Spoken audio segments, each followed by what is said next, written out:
ඉතින් අද මම වෙනසකටත් එක්ක පොඩි ව්ලොග් එකක් කරන්න හිතුවා. මොකද නිතරම මම ඇඳුම් අහන වීඩියෝස් විතරනේ ඉතින් ඔයගලන්ට අරගෙන එන්නේ. ඒ නිසා සාමාන්‍ය මගේ දවසක් ගෙවෙන්නේ කොහොමද කියලා මම මේ වීඩියෝ එකෙන් අරගෙන එන්න හිතුවා. ඉතින් මේ මගේ ගෙදර නෙවෙයි, මේ මගේ ආන්ටිගේ ගෙදර. ඉතින් මගේ අම්මා වගේම මාත් එක්කම හැම දෙයකටම ළඟින් ඉන්න, ඒ වගේම දුකේදිත් සැපේදිත් මාත් එක්ක ඉන්න කෙනෙක් තමයි එයා. ඉතින් ඒ නිසා මම නිතරම එයාව බලන්න යනවා. ඉතින් මේත් එහෙම ගියපු දවසක්. ගොඩාක් වෙලාවට කොළඹ ගියාම මං එයත් එක්ක තමයි ඉන්නේ ඒගොල්ලන්ගේ ගෙදර තියෙන ශායල. ඉතින් මෙහෙම දවසක තමයි මම උදේම නැගිටින්නේ. ඒ කියන්නේ 6ට 7ට වගේ එහෙම නැත්තම් ගොඩාක් වෙලාවට අපේ ගෙදර ඉඳද්දි නම් උදේ 9 10 වෙනවා ඇහැරෙනකොට. මොකද අපි ටිකක් රෑ වෙනකන් වැඩ කරන නිසා. ඉතින් මම මේ සීනමාන ස්ටුඩියෝ එකට යනවා. මොකද මගේ පොඩි වැඩ වගේක් තියෙනවා කරගන්න. ඉතින් මම ඔයගලන්ට ඒවත් පෙන්නන්නම් මොනවාද මගේ වැඩ කියලා. ඉතින් මම මේ යන ගමන් මගේ නේල්ස් බැලුවා. මම එක දිගටම මගේ නේල්ස් කරා. එතකොට වෙන්නේ නේල් බෙඩ් එක ඩැමේජ් වෙනවා. ඉතින් මගේ ගොඩාක් නේල් බෙඩ් එක ඩැමේජ් වෙලා තියෙන්නේ. ඒ නිසා මං හිතුවා තව මාස දෙකකට විතර නේල්ස් කරන්නේ නැහැ කියලා. හැබැයි මං හරි ආසයි නේල්ස් කරන්න. ඉතින් නේල් සෙට් එකක් දැම්මා. මට දැනෙන්නේ මං ටිකක් වෙනස්ම කෙනෙක් වගේ. මම දන්නේ ඇයි ඒ කියලා. හරි. ඉතින් ඔයගොල්ලන්ට පේන්නේ නැති මම ස්ටුඩියෝ එකට ඇවිල්ලා ඉන්නවා. සමහර වෙලාවට මේ වීඩියෝ එක ඔයගොල්ලන් දකින්නත් ඇති. මම මේ කරන්නේ එම්බ්‍රොයිඩරි මැෂින් එකේ පොඩි රිවිව් එකක්. රිවිව් එකකුත් නෙවෙයි. මම ගෙදරදි බ්ලවුස් එකක් මැහුවා. හැබැයි මට ඒක බාගෙට මහගෙන යනකොට හිතුණා එම්බ්‍රොයිඩරි එකක් කරොත් හොඳයි කියලා. ඊට පස්සේ මම තීරණය කරා සීන මහන්න ස්ටුඩියෝ එකට ඇවිල්ලා ස්ටුඩියෝ එකේ තියෙන එම්බ්‍රොයිඩරි මැෂින් එකේ එම්බ්‍රොයිඩරි එකක් කරන්න ඕනි කියලා. ඉතින් මම ඒක ගැනත් පොඩක් විස්තර කියන්න ඔයගලන්ට. අර ඔයගලන්ට ටේබල් එකේ පේනවා ඇති ඒක තමයි මැෂින් එක. ඉතින් මට මේ මැෂින් එක පුරුදු නැහැනේ. ඉතින් ඒ නිසා මම ටෙක්නීෂියන් කෙනෙක්ගෙන් උදව් ගත්තා. මැෂින් එකේ ඩිසයින් එක හදාගන්න. මොකද අර මැෂින් එකේ තියෙන එක එක ඩිසයින්ස්. හැබැයි ඊට අමතරව අපිට ඕන ඩිසයින් එකක් කරනවා නම් පෙන් ඩ්‍රයිව් එකක් පාවිච්චි කළේ. ඒ කියන්නේ අපිට ඕන ඩිසයින් එක පෙන් එකට දාගෙන ඒක මහගන්න පුළුවන්. එහෙම වැඩක් තමයි කරන්නේ. ඒ නිසා මම මෙතනදී ටෙක්නිකල් ඔෆිසර් කෙනෙක්ගෙන් උදව් ගත්තා. ඉතින් මහන අයමනේ ගොඩාක් මගේ වීඩියෝස් බලන්න. ඒ නිසා මං ඉතින් මේවා විස්තර කරලා කියන්නම් ඔයගලන්ට.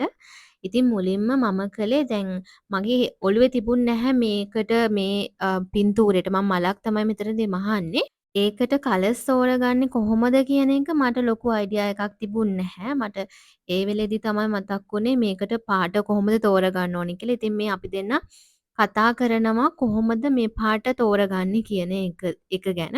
ඊට පස්සේ අපි අන්තිමට හිතුවා මේ පින්ක් කලර් එකක් දානවා කියලා. පින්ක් කලර් මලට තනිම පින්ක් කලර් නෙමෙයි ඔයගලන්ට මහනකොට පෙනෙයි. ඊට පස්සේ අපි පාට කීපයක් ගලපලා ගත්තා. මොකද මේක තනි පාට ෆැබ්‍රික් එකක් කොළ පාටනේ. එතකොට මේක චුට්ටක් හයිලයිට් වෙලා පේන්නත් තියෙන්න ඕනේ. ගොඩක්ම මගේ ක්ලාස් එකේ ස්ටුඩන්ට්ස්ලාට තමයි මට මේක පෙන්වන්න ඕනකම තිබුණේ. ඉතින් එතකොට අර හොඳට හයිලයිට් වෙලා පේන පාටක් වෙන්න ඕනනේ. ඒ නිසා ඒ විදිහට කරන්න හිතුවා. දැන් මුලින්ම අපි මල එකපාරටම අපිට බ්ලවුස් එකේ මහන්න බෑනේ. මොකද මම බ්ලවුස් එක මහලා තියෙන්නේ. එතකොට මොනවා හරි වෙනසක් වුණොත් අපිට වෙනස් කරගන්න දෙයක් වුණොත් ආයෙ බ්ලවුස් එක මුලින් ඉඳන් මහන්න ඕන නිසා මම ෆැබ්‍රික් එකේ තිබ්බ කොටසකින් පොඩි කෑල්ලක් අරගෙන මුලින්ම මලක් මහලා බැලුවා. ඒකේ කොහොමද වෙනස්කම් සහ අපි අර තෝරගත්ත පාටවල වල වෙනසක් කරන්න ඕනේද කියලා අපි මුලින්ම මලක් මහලා බැලුවා. ඉතින් මුලින්ම කියන්න ඕනේ මේක මගේ මැෂින් එකක් නෙවෙයි. මේක සීන මහන්න ස්ටුඩියෝ එකේදී මම පාවිච්චි කරපු මැෂින් එක. ඇත්තටම මේක පාවිච්චි කරද්දී මට හිතුණ දෙයක් තමයි මම මේ මැෂින් එකක් ගන්න ඕනි කියන එක. මොකද අපි සාමාන්‍යයෙන් ප්ලේන් කලර් ඇඳුමක් එහෙම මහනකොට අපි ඒක නිකම්ම ඇඳුම මහනවට වඩා මේ වගේ එම්බ්‍රොයිඩරි එකක් කරගත්තොත් ඒකට වෙනම වැලියු එකක් එකතු වෙනවා. එන්න ඒක එක හේතුවක් සහ මම ගොඩාක් ආසයි අර බේබි කෙයා සෙට්ස් එහෙම මම කරනවා. ඉතින් මට ආසයි මේ වගේ මැෂින් එකක් තිබ්බොත් අපිට ඕන ඕන දේවල් මහන්න පුළුවන්නේ. ඒ වගේම ඔයගොල්ලෝ දැකලා ඇති මම ඔය පිලෝ කේස්, බෙඩ් ෂීට්ස් එහෙම මම ගෙදර පාවිච්චියට ගන්නවා මම මහන්නේ. මට කඩෙන් ගන්න චුට්ටක් ලෝබයි වගේ. මොකද අපිට කරගන්න පුළුවන්කම තියෙද්දි අපි දෙගුණයක් තෙගුණයක් වියදම් කරලා ගන්නවට වඩා ඒවා අපිටම කරගන්න පුළුවන් නම් ඒක කොයිතරම්නම් මුදල් ඉතිරියද? මුදල් ඉතිරිය ගැන විතරක් නෙමෙයි මම නම් හිතන්නේ. මොකද ඒක හරිම මානසික සුවයක්. ඕගොල්ලන් දන්නවා ඇති අපිට ඕනේ කරන ඇඳුමක් අපි අතින්ම මහගත්තාම ඒක අමුතුම සතුටක් විතර දැනෙනවා. මට ඒක ඉතින් ඕගොල්ලන්ට කියන්න තේරෙන්නේ නැහැ ඇත්තටම. ඉතින් ඔයගලන්ට පේනවා ඇති අර අපිට ඕන කරන ඩිසයින් එක මැෂින් එකට දුන්නාම අපි මැෂින් එක ගාව ඉන්න ඕනේ නැහැ දැන්. අපි සාමාන්‍යයෙන් මැෂින් එම්බ්‍රොයිඩරි එකක් හරි හෑන්ඩ් එම්බ්‍රොයිඩරි එකක් ගත්තාම අපිට ගොඩක් ඉතින් මහන්සි වෙන්න ඕනේනේ. හැබැයි මේකෙදි අපිට මේ විදිහට ඔටෝමැටිකලිම මහගන්න පුළුවන්. ඉතින් අර හෑන්ඩ්මේඩ් කියන එකේදී ඒක වෙනම වයිබ් එකක්. මේක වෙනම දෙයක්. ඉතින් මම අරක ගැන අරකයි මේකයි ඒ කියන්නේ හෑන්ඩ් එම්බ්‍රොයිඩරි එකයි මැෂින් එම්බ්‍රොයිඩරි හරි ඒ කියන්නේ පාගලා මහන මැෂින් එකේ කරන්නේ ඒ එම්බ්‍රොයිඩරි එකයි ඒ දෙක කම්පෙයාර් කරන්න බෑ. දෙකේම වෙනස්ම දෙයක් තමයි වෙන්නේ. ඉතින් ඒ අතරතුරදී මං ඉතින් ඔය පින්සේම හැම තැනම තියෙනවා පාවිච්චියට ගත්ත ඒවා. ඉතින් මම ඒවා එක තැනකට ගත්තා. පින් කුෂන් එකට ගත්තා. මොකද මම පින්සේම හැම තැනම දාලා තියන්න කැමති නැහැ. ඒ නිසා මං ඉතින් ඒට මෙට වෙලා තියෙන පින්ස් ටිකේම එකට එකතු කරා සහ ඔය පොඩි පොඩි ඔය මගේ වැඩ ටික කරගත්තා. මේ සම්පූර්ණ මල මහල ඉවර වෙනකම්. මොකද අපි හදාගත්ත කලර්ස් ටිකක් තියෙන. ඒ කියන්නේ තෝරගත්ත කලර්ස් ටිකක් තියෙනනේ. ඉතින් ඒවා ගැලපෙනවද එහෙම කියලා අපිට බලන්න ඕනේ වුණා. ඉතින් මම ඊට කලින් මේ වගේ vlogs ඇත්තටම කරලා තියෙනවා අඩුයි. මම දන්නේ නැහැ මම මේ කරන ඒවා ඔයගලන් ආස වෙයිද, ඔයගලන්ට බලන්න හිතෙයිද දිගටම කියලා. හැබැයි මට හිතුණා මට වෙනසකටත් එක්ක මේ වගේ දෙයක් කරොත් හොඳයි කියලා. මොකද ඇඳුමක් මහන වීඩියෝ එකක් හරි එහෙම පොඩි ෂෝට් එකක් දැම්මත් ගොඩක් අයට මට ඒකෙදි කියන්න තියෙන දේවල් අඩුයිනේ. දැන් මේ වගේ vlog එකක් කරාම ගොඩක් දේවල් විස්තර කරලා කියන්න පුළුවන්නේ. ඉතින් ඒ නිසා මං හිතුවා මේක කරනවා කියලා. හරි. ඔයගලන්ට පේනවා ඇති ওই විදිහට තමයි අපි මේක මහගත්තේ. ඉතින් ඔයාලට පේනවා ඇති මේක මැහෙනවා. ඉතින් මම සම්පූර්ණයෙන්ම මහන වීඩියෝ එකක් කරේ නෑ. මේකට මම වෙනම වීඩියෝ එකක් කරලා තියෙනවා. ඔයගලන් මගේ Facebook එක බලනවා නම් ඒකේ තියෙනවා මේක ගැන විස්තර. මේ මල ගැන විස්තර. හරි. ඉතින් ওই විදිහට තමයි මේකේ සාම්පල් එක අපි මහලා බැලුවේ. ඊට පස්සේ ඉතින් මේ බ්ලවුස් එකට කරන එකක් තමයි ඔයගලන්ට දකින්න ලැබෙන්නේ. நேற்று முன்னிரவில் உன் திலவு மடியில் காற்று நுழைவதேனோ உயிர் கலந்து கலித்திருந்தேன் இன்று விண்ணிலவில் அந்த ஈர நினைவில் கண்டு தவிப்பதேனோ மனம் கலங்கி புலம்புகிறேன் கூந்தல் நெளிவில் எழில் கோலச்செறிவில் கூந்தல் நெளிவில் எழில் கோலச்செறிவில் கர்வம் அழிந்ததடி என் கர்வம் அழிந்ததடி ඉතින් මේ වගේ ඩිසයින් එකක් මහා ගන්න ලොකු වෙලාවක් යන්නේ නැහැ. හැබැයි අපි මේක කතා බහ කරනේ කරේ. මේ විදිහට එන්න ඕනේ. මේකේ පාට මේ විදිහට එන්න ඕනේ. එතකොට ඩිසයින් එක මෙතෙන්ට වැදෙන්න ඕනේ. ඉතින් මේ දේවල් ටික කතා කර කරපු නිසාත් සහ මම මගේ වෙන වීඩියෝස් කරගත්තනේ ඔයගලන් දකින්න ඇති කියලා මම කිව්වේ. ඉතින් පොඩි ෂෝට්ස් වීඩියෝ කරා Facebook එකට, YouTube එකට, TikTok එකට. ඉතින් ඒ නිසා තමයි මට ගොඩක් වෙලා ගියේ මේකට. ඇත්තටම එදා මං ස්ටුඩියෝ එකට එනකොට මට මතක මම උදේ 10ට වගේ ආවේ. කොහොම හරි 4 හමාර වගේ වෙනකම් මම වැඩ කරා. මම කන්නවත් එළියට ගියේ නෑ. මොකද කන්න එළියට ගියාම මට චුට්ටක් වැඩ ටික පාඩු වෙනවනේ. ඒ නිසා මම ගියේ නෑ. ඉතින් මම ඔයගලන්ට කියන්නේ කන්නේ බොන්නේ නැතුව වැඩ කරන්න කියලා. මොකද මම උදේට හොඳට කාලා ආවේ. ඒ නිසා එහෙම උදේට කෑවම මට අර හවස වෙනකන් අල්ලගෙන ඉන්න පුළුවන්. මේ දවස්වල නැත්තම් මම නිතරම කන්න ඕනේ වෙනවා. ඉතින් ඒ නිසා මම වැඩ ටික කරගෙන ගියා.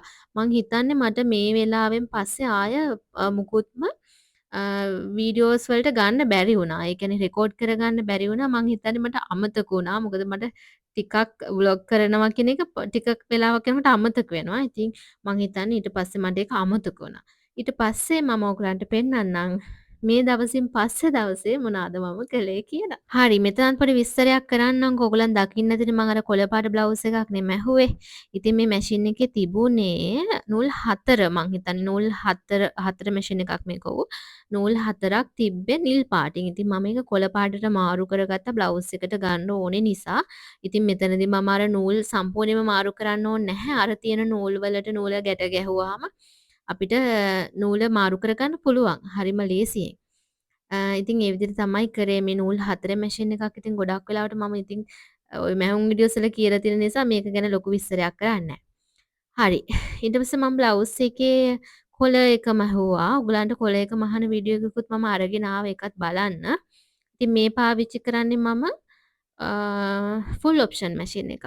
ඉතින් ගොඩක් ගාමන්ට් ෆැක්ටරි වල වැඩ කරන අපේ ළමයි එහෙම දන්නවා ඇති මේ මැෂින් තමයි ගොඩක් ගාමන්ට් ෆැක්ටරි වල එහෙම තියෙන්නේ.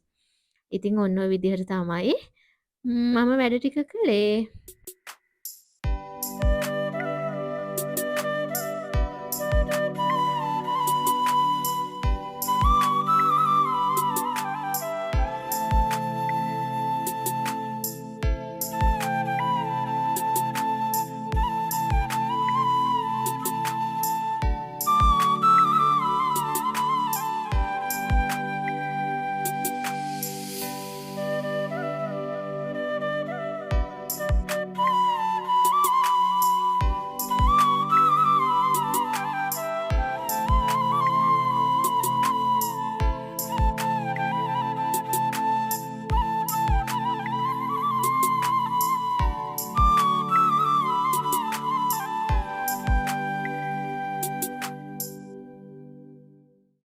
ඉතින් මේ මගේ ඊළඟ දවස මේක සිකුරාදා දවසක්. ඉතින් මම පිටකොටුවට ගියා මගේ බඩු වගයක් ගන්න. හැබැයි ඒගොල්ලන්ගේ ෂොප්ස් ඔක්කොම වහලා. මොකද සිකුරාදා ඒගොල්ලෝ වඳින්න යනවනේ. ඉතින් ඔයත් පිටකොටුව යනව නම් සිකුරාදා දවසට යන්න එපා. මොකද ওই දවල් වරුවේ පැයක් දෙකක් තුනක් විතර අපිට බලාගෙන ඉන්න වෙනවා ඒගොල්ලෝ එනකන්. මොකද ඒගොල්ලෝ 12:00ටද කොහෙද වඳින්න යන්නේ. එනකොට 2 විතර වෙනවා. ඉතින් ලන්ච් එහෙම අරන් ඒගොල්ලන් එනවනේ. ඉතින් මම ඒ කාලේ මග අරගන්න වන් ගෝල් ෆේස් එකට ආවා. ඇත්තටම මට කාපු ඒවා රෙකෝඩ් කරගන්න බැරි වුණා. මොකද මට කෑම දැක්කම අමතක වෙනවා. අනිත් එක තමයි දැන් අර තනියම ගියහම මට ලැජ්ජයි වගේ. මොකද මට හිතෙනවා රෙකෝඩ් කරද්දී අර මිනිස්සු බලද්දි වගේ මට ටිකක් ලැජ්ජයි. ඒකයි එදා මම මේ ලිප්ස්ටික් විතරයි ගාගෙන ගියේ. ඒකත් හැමතැනම කෑවිලා. ඉතින් ඒ නිසා මට නිකන් මූණ පෙන්නන්න ලැජ්ජයි වගේ නිසා මම මූණ මඟ ඇරලා තමයි මේ වීඩියෝස් ඔක්කොම ගත්තේ. ඉතින් ඔයාලත් ඔය කොළඹ එන දවසක් තියෙනවා නම් පොඩි වෙලාවක් කරන් පැයක් දෙකක් අරගෙන ඔයගලන්ට ඕන කරන බඩු ටික අරගෙන යන්න. මොකද අපි පිටින් ගන්නවට වඩා මෙහෙන් ගන්නකොට ගොඩක් ලාභයි. විශේෂයෙන්ම ඔය රෙදි මහන්න අවශ්‍ය කරන බඩු ටික මේ මොකද නැත්තම් අපි එළියේ කඩවල් වලින් ගන්න ගියාම ලොකු ගණන් වියදම් වෙනවා. ඉතින් කොහොම හරි මම 2:00මාර වගේ ඔව් 2:00මාරට වගේ තමයි පිටකොටුවට යන්න මේ විදිහට ලෑස්ති වුණේ. එතකොට ඒගොල්ලන් ෂොප්ස් ඇරලා සාමාන්‍ය විදිහට තියෙනවා. ඉතින් උදේ වරුවේ 12ට කලින් පුළුවන් නම් එන්න. එහෙම නැත්තම් 2:00මාර විතර පස්සේ එන්න. මං ඉතින් මේ මූණ වහගෙන මොකද මං කිව්වනේ මගේ මූණේ තත්ත්වේ. ඉතින් ඒ නිසා මූණ වහගෙන තමයි ඔය ඉන්නේ. හරි. කොහොම හරි මම සිල්ක් ගැලරි එකට ගියා. ඔයගොල්ලන් දන්නවා ඇති මම බ්‍රයිඩල් ෆැබ්‍රික්ස් ගන්නකොට ගොඩක් වෙලාවට සිල්ක් ගැලරි එකට යනවා. එහෙම නැත්නම් අප්සරාස් එකට යනවා. ඒ දෙක තමයි මම ගොඩාක් වෙලාවට යවෙන්නේ. සිල්ක් ගැලරි එකේ මම දැන් මේ ෆැබ්‍රික්ස් බලන්න මට ලෙහෙංගා එකක් මහන්න. මොකද මගේ යාළුවෙක්ගේ වෙඩින් එකක් ළඟදී තියෙනවා. ඉතින් මම ආසම කරපු ෆැබ්‍රික් එකක් තියෙනවා මම පෙන්නන්නම්. ඒක උනේ 2600යි මම හිතන්නේ යාරේ මට මතක විදියට. ඒකෙන් අපි 6ක් ගන්න ඕනේනේ. ලෙහෙංගා එකක් මහන්න 6ක් විතර ඕනේ බ්ලවුස් එකටත් එක්ක. මට හිතුණා මේ වෙලාවේදී ඒක පොඩ්ඩක් මට වැඩි වගේ හිතුණා. ඉතින් මම හිතුවා සාමාන්‍යයෙන් එච්චර ලොකු ගානකට යන්නේ නැතුව සාමාන්‍ය විදිහට ෆැබ්‍රික් එකක් අරගෙන ඒක පොඩ්ඩක් වර්ක් කරලා ගන්නවා කියලා. ඉතින් කොහොම කරත් එක්කයි.